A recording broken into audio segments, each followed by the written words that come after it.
Sensitive data. Sensitive data is any information that is considered to be classified and requires granted permission to be accessed, whether it is physical or digital.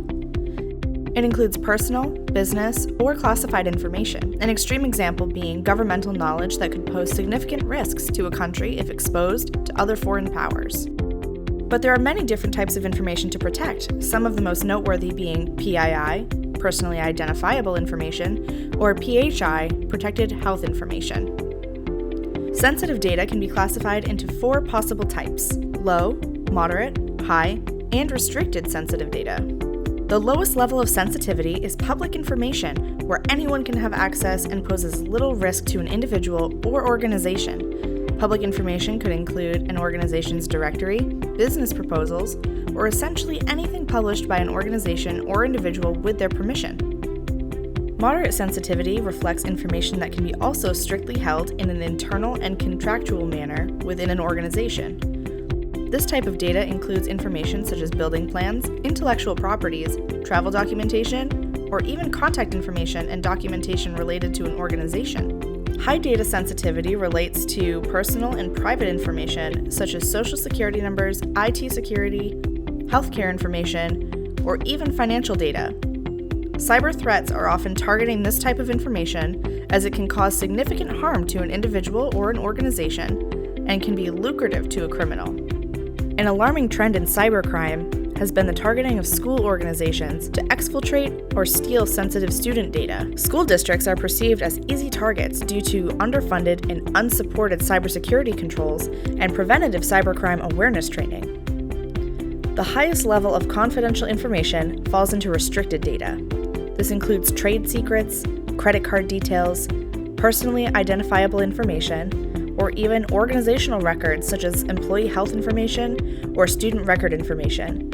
This is need-to-know information only, and any exposure could cause significant harm to individuals, organizations, or even an entire nation. How do you handle sensitive information? First, each piece of information should be classified based on its level of sensitivity to determine what steps should be taken to secure the data.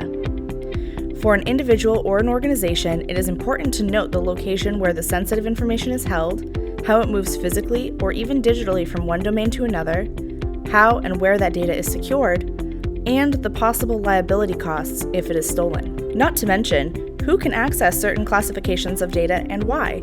Do you or your organization have any formal controls around handling sensitive information at your base of operations or at home? Why is it important to implement these safeguards? Criminals are targeting sensitive information and getting better at it every day. Once they acquire this information, they can use it to sell new identities to other criminals, build a new identity to continue their own crime, and even sell you your own information openly for a very significant payout.